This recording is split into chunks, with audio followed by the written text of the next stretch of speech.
Hey everyone, George here. Welcome back to the channel. The other night I did a video on this particular tank here, the Topfin 5-gallon, and I labeled that as a review and a rescape, and I did not mean to be misleading on that. There was really very little reviewing going on at all with that, and I apologize because I was not intending to not put a review in there. It just got by me. So the bottom line is I thought that in fairness that I really needed to come back and take a look at this tank one more time and give you a fair assessment after having this tank up for a little over a year, and talk about the things that I have found about this tank that are good, the things that I found about this tank that I don't like, and the things that I think you can do to improve this tank or make it better for very little money.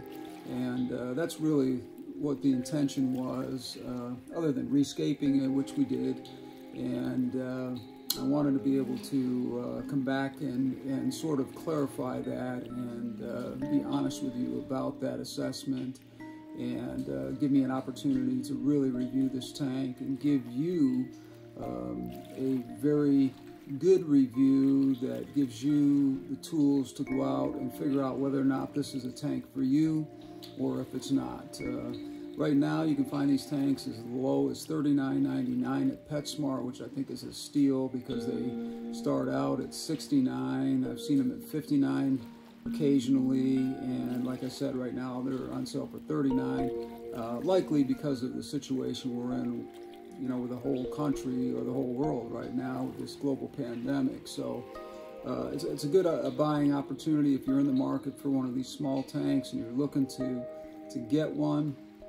This is a perfect opportunity to do that. So we're going to get to that review in just a few minutes here.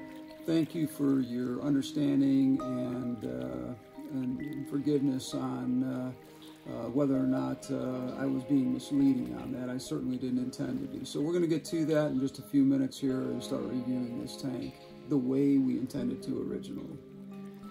Welcome back everyone, and we're going to be talking about the Topfin 5-gallon and give you an update on this tank as to what I think is the good parts about this tank that I really have found over the last year, slightly over a year that I've had it going, and some of the things that I didn't like about it, and some of the things that I've done to modify it that you can do as well, that give you an opportunity to really take a tank that is now, if you go to the PetSmart right now, or you buy it on, I'm not sure if you can buy it online for this price, but right now they're selling it for $39.99, which I think is a fantastic price for this particular tank.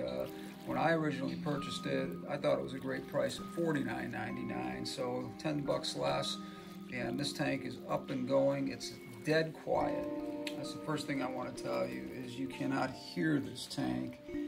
The type of flow that's going on in here and the pump that they use in here, I don't know exactly who makes it, but this thing is dead silent and it's got incredible output on it. Now, if you're putting a bed of fish in here or something like that, this tank can be modified, and I'm going to tell you a couple of different things about modifying this tank that I have found that are easy to do, and a lot of people buy these for bed of fish, and I would suggest to you that they're a fantastic tank for bed of fish with a couple of different modifications. Now, as we know, bed of fish do not like a lot of flow. So what I have done with this particular tank, and I'm going to take the top off, is when I had a bed of fish in here, which I do not any longer, I had a bed in here for a long time, and he has now moved to another tank that is a little bit larger than this and a lot more sophisticated. But the biggest problem you're going to have here is with flow. There's quite a bit of flow that comes out of here, and you're going to find that bed of fish, if you know anything about them, when you're going out and buying a bed of fish, make sure you understand that they don't like a lot of flow. They like as calm a water as they possibly can, and they like the temperature to be right up around 78 to 82 degrees comfortably. A lot of people try to put betta fish in these kinds of tanks without a heater. I think that's a bad thing to do. They do become lethargic and don't like to move around very much when they're in those cooler conditions. So you can get a cheap little heater for these that fit right down in here. I don't want to pull that out of here. Well, I will do that. I will pull it out of here just to show you what size heater we're talking about. Like I said, it fits very nicely back here. It doesn't look like there's a ton of room, but there really is a lot more room than you would ever guess. And anyways, let's see if I can pull this heater out. As you can see, this heater here is not very big at all. It's basically a very small heater. In fact, it's made by Topfin as well. And it just fits right down here in this compartment really nicely. And my suggestion is to put it down there as far as you possibly can, and then suction cup it to the back wall. And that gives you an opportunity to have a heated tank here for your betta fish if you are keeping a betta. The other parts to this that I have done to modify it is, this was basically designed to have strictly a charcoal filter inside. So what I have done basically is I have taken an old nylon and I have created a sack of both ceramic and charcoal that goes in there on top of that little small filter that is underneath here. I don't want to get water all over the place, so I'm going to give this a second to drain before I put it, take it out of the tank and show you the main parts of the filtration on this. If I can get to them, well, they're really pushed down there quite deep. Let me get a tool here that's going to help me get that right back here.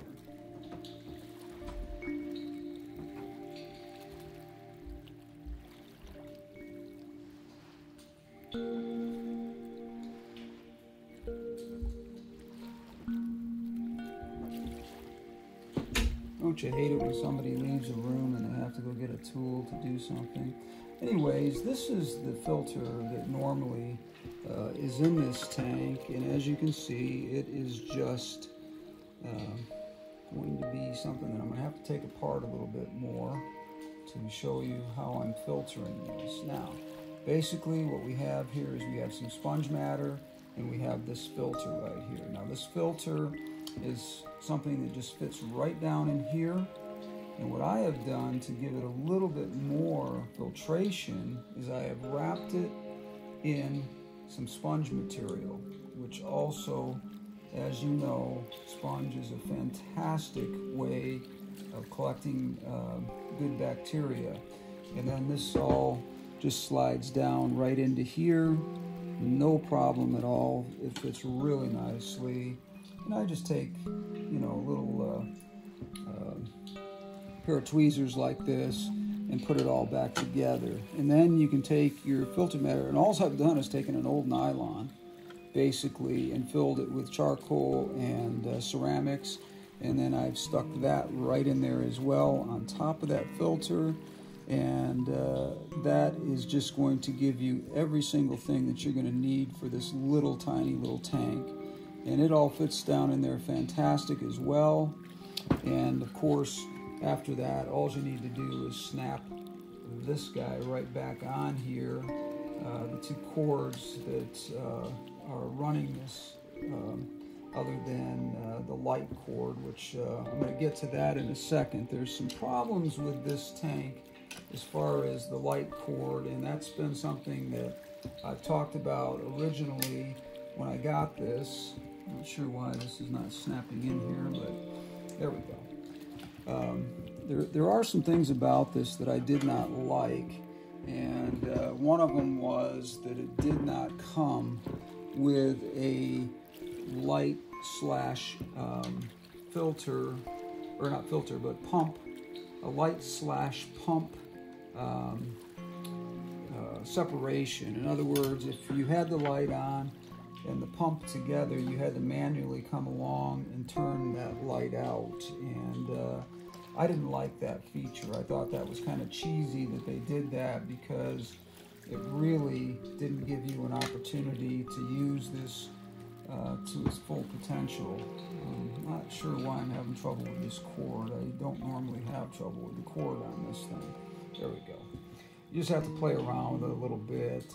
It is a lot of stuff back here once you modify it that's going to sort of be a little bit problematic in keeping it all together. But once you get it back in there, as you can see, it sits very nicely in here and does a great job of doing its filtration.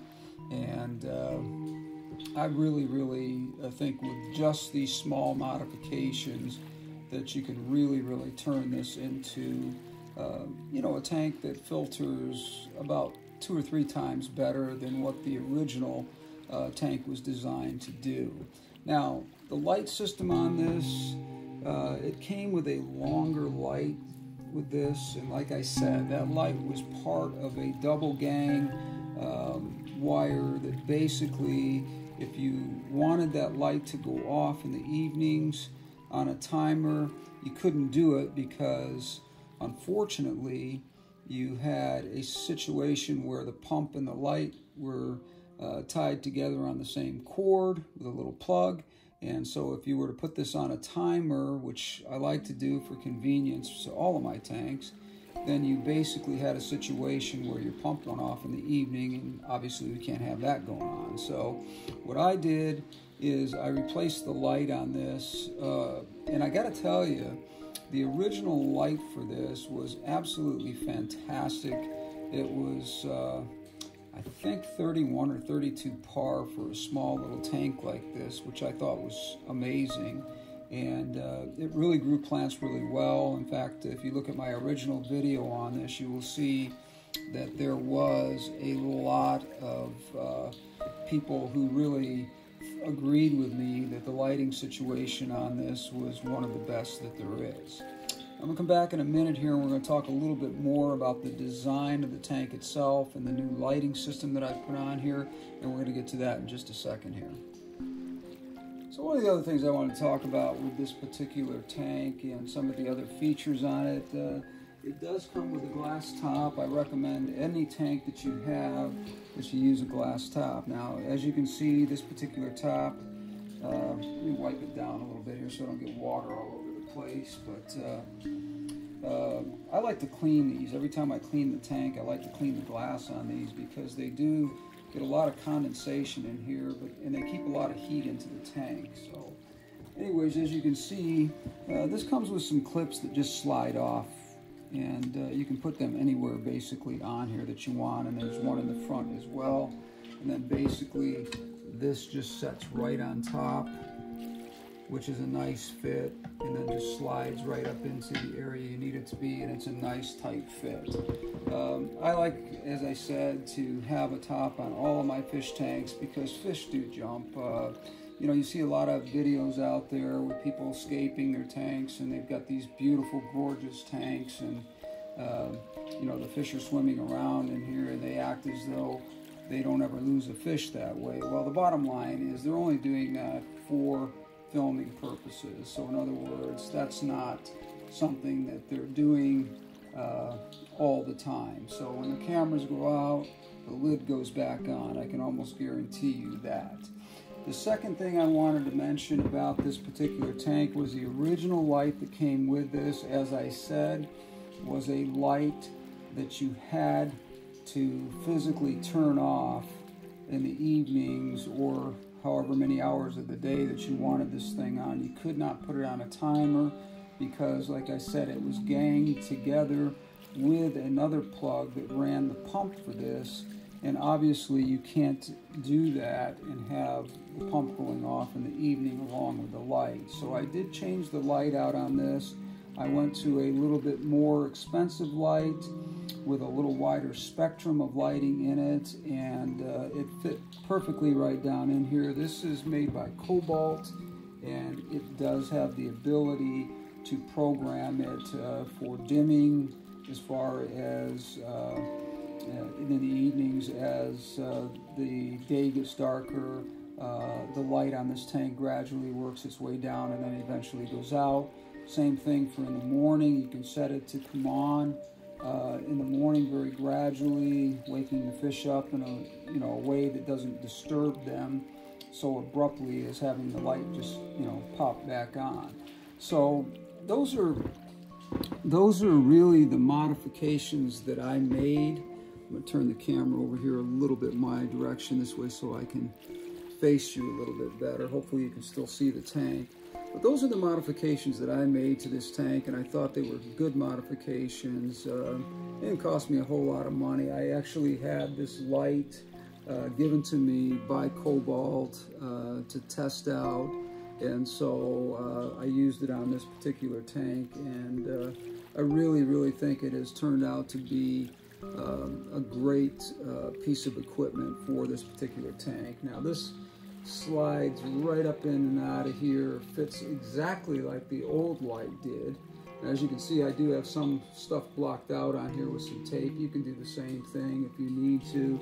It was just a little bit too intense for this particular tank. I may remove that and let it be more full spectrum than it is right now, but as it sits right now, I've just kind of blocked it out because I just thought it was just a little bit too intense for what I was using it for. So this is a great little modification for this. The other one did extend over a little bit further, but I'm finding as I do this hobby, the dark side of the tank sometimes is a place for the fish to go and have a little bit more of an area where they feel a little less stressed and not so much bright light on them. And I think that in a lot of ways is a really good thing. As far as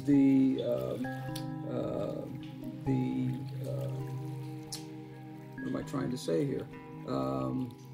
As far as the caulking goes on here, they've done a really good job of siliconing this here. It's really a nice quality job. There's nothing on here where you can see, just a big mass of silicone or anything like that. It's really a good quality job that they've done on this thing. So that was something I liked from the get-go. As far as the size of the tank, again, it is a 5-gallon, so you're going to be somewhat limited to what you can keep in here. And you just have to know that going into it and understand that the tank is not designed to put a ton of fish in. I'm right at a level where I would say that I've got 2 rainbow scissor tails in here. I've got a couple of quarries and a snail, and I also have a pleco in here, an albino dwarf pleco that will probably, even though it's a dwarf one, it's going to get a little bit too big for this tank over time, and I'll just remove that and put a smaller one in again and sort of rotate the plecos to different tanks as I go along. I've got a ton of tanks in my house, so that's not a problem. So with this, I've sort of maxed out.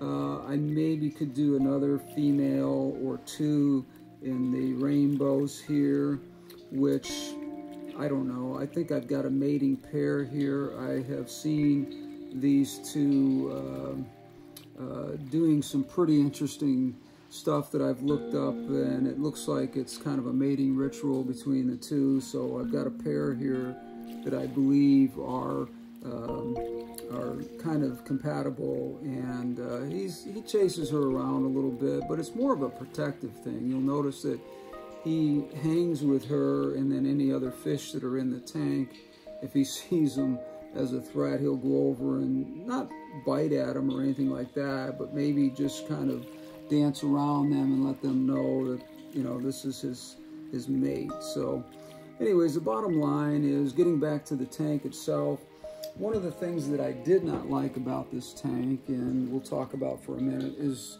the feet on here don't have any kind of rubber at all, and there was no rubber mat that came with this. So what I did to fix that problem is I took some small pieces of rubber mat that I had, and I just stuck them under the corners of this.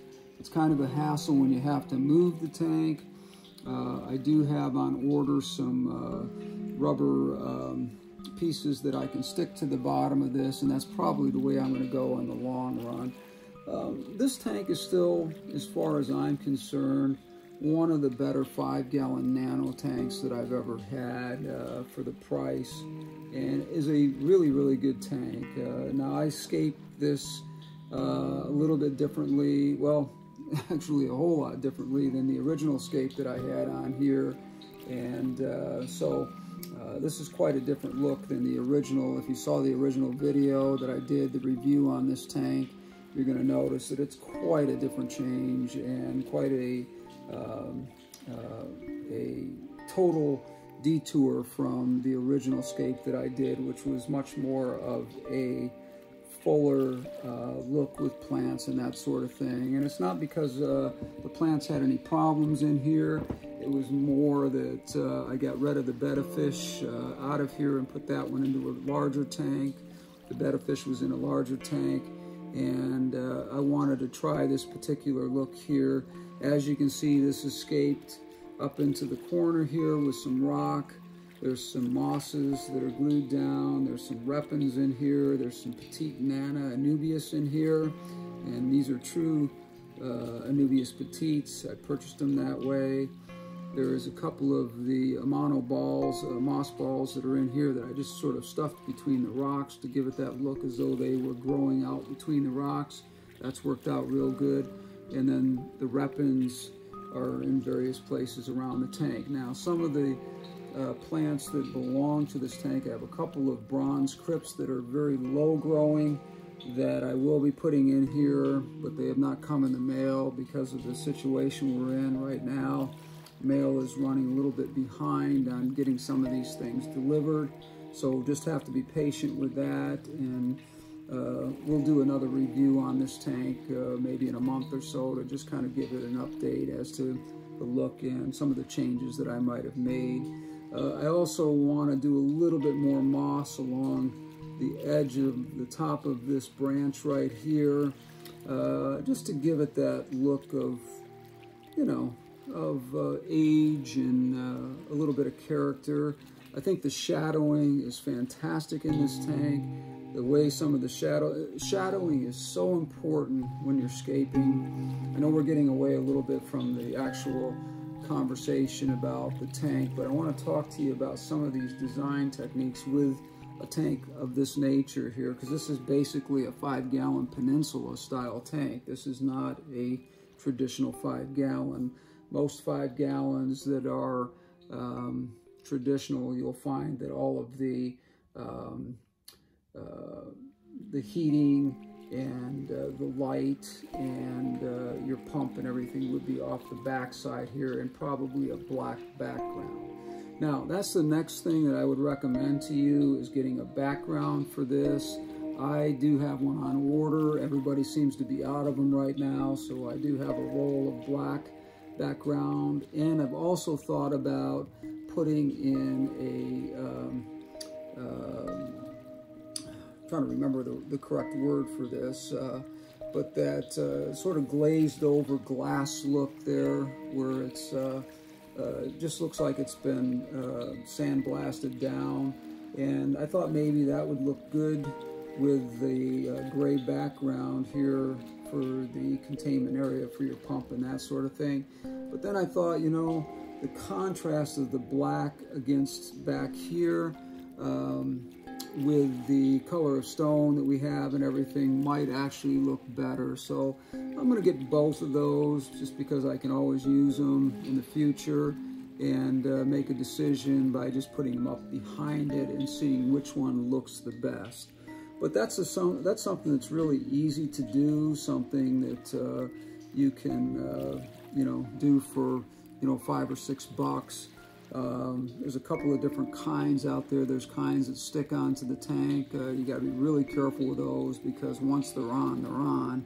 And if you make any mistakes, you're gonna you're going to really have a mess on your hands. So if you're going to buy that type of background, my suggestion to you is that you buy one that is a little bit bigger and just put it on there, and then just go around the edges with a razor blade after you've gotten all the bubbles out and everything, and then you've got a nice, clean, custom, perfect look to that background. If you're doing the one where you wet it down and it just sticks to the back, that's great too. But again, you want to make sure that you measure correctly and be careful not to buy it too small. It's always better to have to cut some pieces off than it is to not have enough. So that's pretty obvious. But yeah, so, you know, in review with this, you know, I think I gave this originally a 9 out of 10 when I reviewed it the very first time a year or so ago. What I would tell you is that I would still give that review of a 9 out of a 10, again, simply because this tank has been extremely good to me and to what I've been trying to do with it. And I just think it's a great tank for, like I said, $39.99, which you can get it for right now at PetSmart. That's a fantastic deal. And like I said, if you're going to switch, you can stick with the original light that came with it. For my purposes, it just didn't work, so I switched it out. But the light that comes with it is not a problem at all. It's a great light. In fact, I raved about it when I first got it because it grows plants so well. The reason I switched it out to this one is not because I didn't like that light. I didn't like the inconvenience of having to come in and shut it down and not being able to put it on a timer. That was one of the main reasons. And then because I've gotten way more sophisticated with my scaping and that sort of thing over the last year, I wanted some control over this particular light to make sure that I was able to, you know, customize it to exactly how I wanted it to be. Anyways, I thank you guys for joining me today. I hope everyone's staying safe and healthy out there. These are some really difficult times that we're going through right now, and I know it's stressful on everybody. So I hope over the weeks and months to come that we get through all of this and everybody comes out of it on the other side in good shape. I know it's been very, very hard on people losing their jobs and possibly even losing family members to this, or getting sick yourself. So for those of you who have gone through that or are enduring any of those things, my thoughts and my prayers are with you and your family, and I hope that you will understand that in time this is all going to be okay, and that we're going to get through this together, and we're going to get through it stronger and tougher than we've ever been as a country. And I know that because we're Americans, and Americans just don't give up. Anyways, thank you guys for joining me. Hit that like button, hit the subscribe button, and also comment if you would, please, because those comments mean a lot to me. I like to interact with people, and I like to get your feedback on them. The likes are so important to me, and the subscriptions are so important to me in order to keep my sponsors. These are tough times right now, and a lot of these sponsors are wanting to back out of people that are not producing. I don't need the sponsors, to be honest with you. I'm financially secure on my own. I don't need those, but I would like to have them just because I would like to be successful in doing this and be able to say that I was able to keep those sponsors. So I appreciate it. Thank you guys for joining me again today, and for another great video. Hit the bell up here, and anytime a video comes out in the future, you'll be notified about that. And we got some great content coming up as soon as this pandemic breaks and we're able to do some things. There's some fantastic things planned for the channel, and I hope you'll join me. Until then, take care.